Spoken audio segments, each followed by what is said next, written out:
Chinese President Xi Jinping vowed on Saturday to work with the incoming U.S. administration of Donald Trump as he held his final talks with outgoing President Joe Biden on conflicts from cybercrime to trade, Taiwan, the South China Sea, and Russia.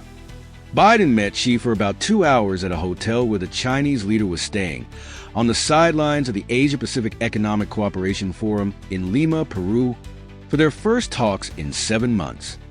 China's goal of a stable, healthy, and sustainable China-U.S. relationship remains unchanged after Trump's election, Xi said as he met Biden, acknowledging ups and downs between the countries.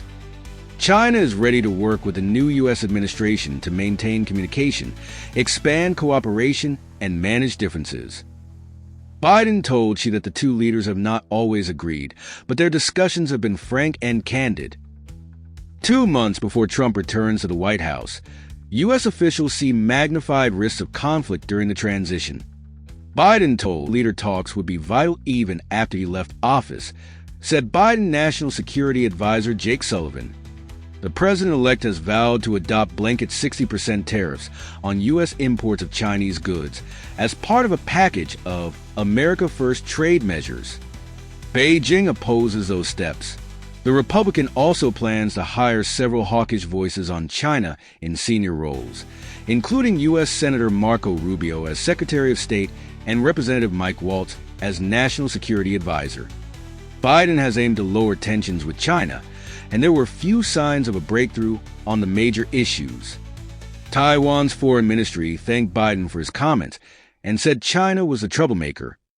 China's persistent military provocations around Taiwan are the greatest source of damage to regional peace and stability and a major threat to global economic prosperity, it said in a statement. Taiwan's former Economy Minister Lin HSI and I met Biden at the summit on Friday and invited him to visit Taiwan in the near future. China views democratically governed Taiwan as its own territory. The U.S. is Taiwan's most important international backer and arms supplier, despite the lack of formal diplomatic recognition.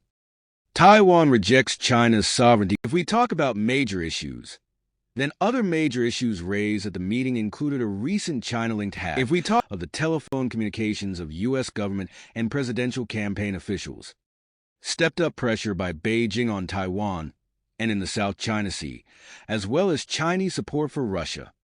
Biden also raised the cases of Americans he believes are wrongly detained in China. On Taiwan, the leaders appear to have had a sharp exchange. American president called for an end to Beijing's destabilizing military activity around the island, the White House said. When the two countries treat each other as partner and friend, seek common ground while shelving differences and help each other succeed, our relationship would make considerable progress. She told Biden through an interpreter. But if we take each other as rivals or adversary, pursue vicious competition, and seek to hurt each other, we would roil the relationship or even set it back.